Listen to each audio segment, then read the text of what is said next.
Good morning students, welcome to my YouTube channel. मैंने अपने पिछले वीडियो में कंसेप्ट ऑफ सिमिलर ट्रायंगल्स दिया था और प्रायः जितना भी कंसेप्ट होना चाहिए उसको मैंने एक्सप्लेन किया था। Today I am going to give you the concept of trigonometry, क्योंकि ट्रिगोनोमेट्री का कंसेप्ट बहुत ही जरूरी है। विदाउट कंसेप्ट अगर चैप्टर में हम लोग जाते हैं तो ठीक से चैप्टर को समझ नहीं पाते हैं। तो ट्रिगोनोमेट्री तीन शब्दों के मेल से बना हुआ है, ट्राई प्लस गोनिया प्लस मेट्रॉन। ट्राई का मतलब होता है 3, गोनिया का मतलब होता है साइड्स एंड एंगल्स, और मेट्रॉन का मतलब होता है मेजरमेंट। अर्थात ट्रिगोनोमेट्री मैथमेटिक्स का वो ब्रांच है जिसमें हम लोग किसी भी ट्रायंगल के तीनों एंगल और तीनों साइड के मेजरमेंट के बारे में पढ़ते हैं। Trigonometry is the branch of mathematics in which we study about the measurement of 3 angles and 3 sides. तो आज हम शुरू करने जा रहे हैं कंसेप्ट्स ऑफ ट्रिगोनोमेट्री। सबसे पहले एक नजर डालते हैं कि हमारा कंसेप्ट परपेंडिकुलर के संबंध में ठीक से हमारा कंसेप्ट क्लियर नहीं होता है, इसलिए फॉर्मूला लर्न करने में परेशानी होती है। तो सबसे पहले let us suppose right angle at B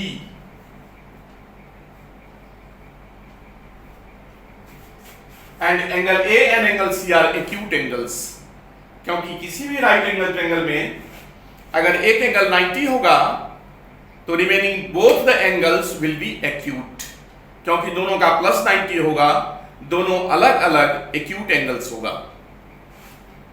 तो हम लोग इसको बोलते हैं परपेंडिकुलर, इसको बोलते हैं बेस, इसको बोलते हैं हाइपोटेन्यूज।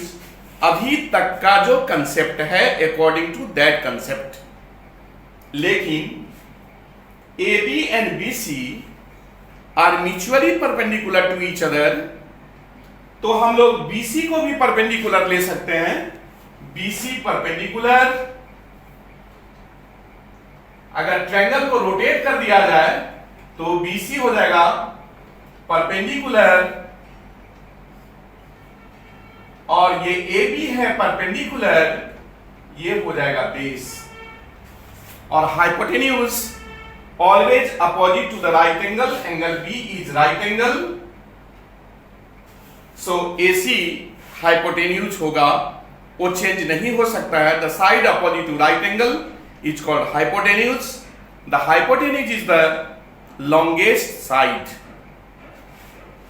अब हम लोग कब किसको परपेंडिकुलर कब किसको बेस लेंगे इस पर एक नजर डालते हैं।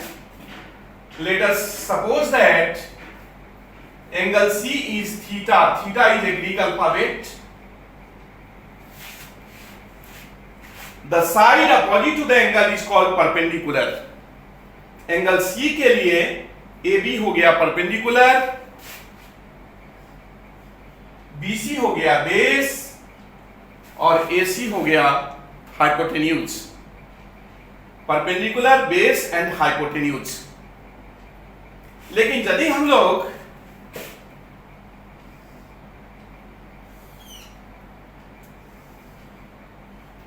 A B C angle A को एक्यूट एंगल लेट करते हैं, थीटा या अल्फा या बीटा कुछ भी, तो एंगल ए के अपोजिट में साइड BC है। For angle A, BC will be perpendicular, AB will be base, और जैसा कि मैंने पढ़ा चुका है AC is the hypotenuse, cannot be changed, the side opposite to right angle is known as hypotenuse, so this one is H। अब प्रश्न उठता है कि कब क्या लेंगे। अगर एंगल C लेते हैं तो उसके लिए परपेंडिकुलर AB, बेस हो जाएगा BC। अगर एंगल A कंसीडर करते हैं तो BC is the perpendicular, AB is the base. Now let us see the second concept. अब हम लोग देखते हैं दूसरे कंसेप्ट को। ये एक triangle ABC is a triangle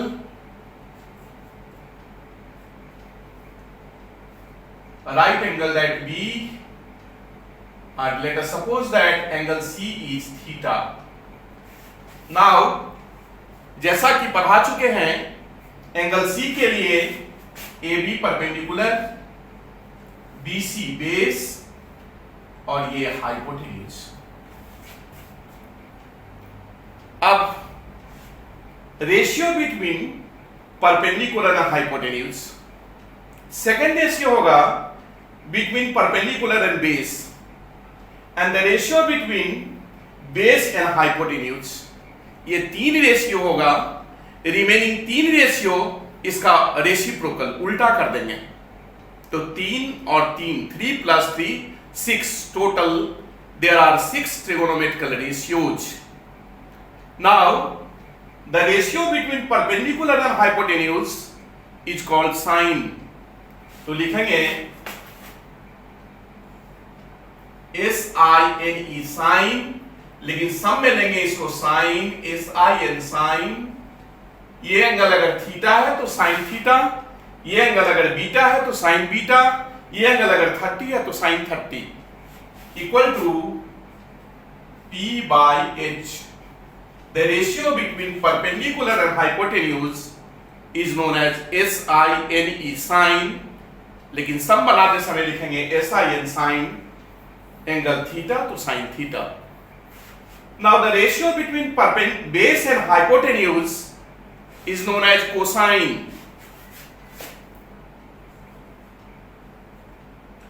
cosine को लिखेंगे कॉस, एंगल थीटा है तो थीटा लिखेंगे equal to D/H। Now the ratio between perpendicular and base is called tangent. तो टेंजेंट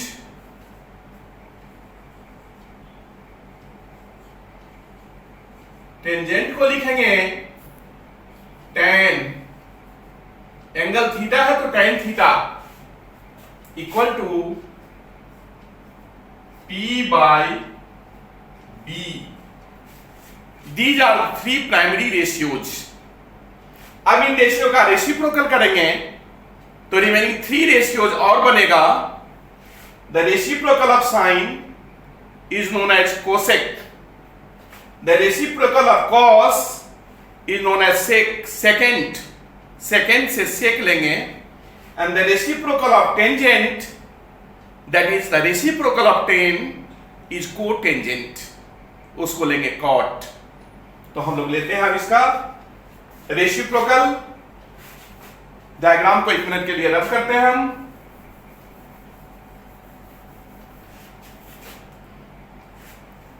साइन का reciprocal cosecant,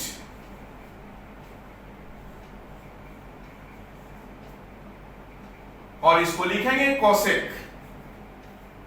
cosec theta equal to P/H का reciprocal यदि लेते हैं तो ये H/P।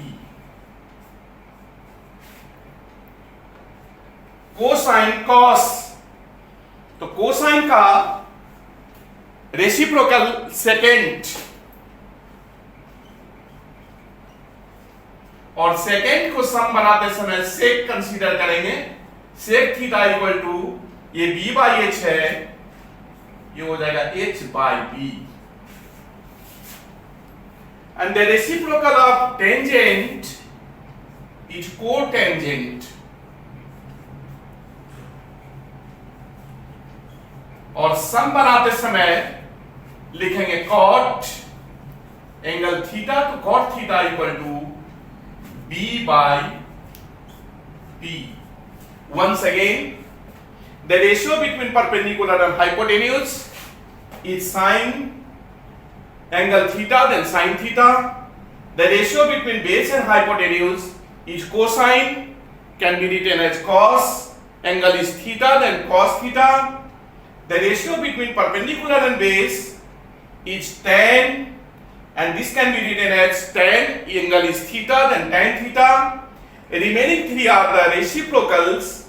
The reciprocal of sine is cosecant. Cosec is reciprocal of p by h is h by p, and the reciprocal of cosine is secant, can be written as sec. Angle is theta, then sec theta. This is b by h, this will be h by b, and the reciprocal of tangent is cotangent, can be written as cot. Angle is theta, then cot theta, and cot theta is the reciprocal of p by b, that is b by p. So these are 6 trigonometrical ratios. अब इस कड़ी में हम आगे देखते हैं कि कैसे with the help of 6 trigonometrical ratios how we can derive the formulae. The plural form of formula is formulae. So first one is sin theta into cosec theta equal to sin theta का value p by h, cosec theta का value h by p. अगर दोनों को multiply करेंगे तो h h get cancelled, p p cancelled हो जाएगा. That means 1 sin theta into cosec theta 1, and it's very easy to understand, to mug up the formula. क्योंकि without समझे हुए अगर हम लोग फॉर्मूला मग अप करते हैं तो ज्यादा दिनों तक तुम्हारे पास ये नहीं रहता है. लेकिन जैसे मैं पढ़ा रहा हूं कंसेप्ट, इसके हिसाब से यदि इसको आप मग अप करेंगे तो ये बहुत दिनों तक लास्टिंग करेगा और ये सुपर कंप्यूटर की तरह तुम्हारे ब्रेन में फिट हो जाएगा. ये now number 1 sine theta equal to, बीच में इंटू है, अगर उधर ले जाएंगे तो डिवाइड हो जाएगा 1 by cosec theta. Cosec theta equal to 1 by sine theta. Now number 2 multiply करेंगे कॉस और सेक को, तो cos theta into sec theta. Cos theta का value b by H, sec theta का वैल्यू h बाई b. यदि दोनों को multiply करते हैं तो h and h get cancelled, b और b कैंसिल्ड, बचेगा 1. तो cos theta into sec theta 1, और ये मेन फॉर्मूला, इससे डिराइव करेंगे cos theta equal to 1 by sec theta and sec theta equal to 1 by cos theta. अब हम लोग लेंगे थर्ड रेशियो टेंजेंट और कोटेंजेंट, दैट इज tan और cot. Formula number 3 tan theta into cot theta.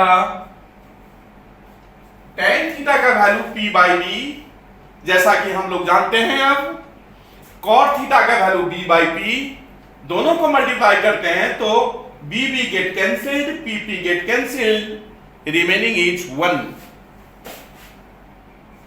Now derive formula tan theta equal to 1 by cot theta and cot theta equal to 1 by tan theta. ये group 1 का फॉर्मूला हमने derive कर लिया with the help of the ratios, trigonometrical ratios, that is from sine, cosine, tangent, cosecant, secant and cotangent.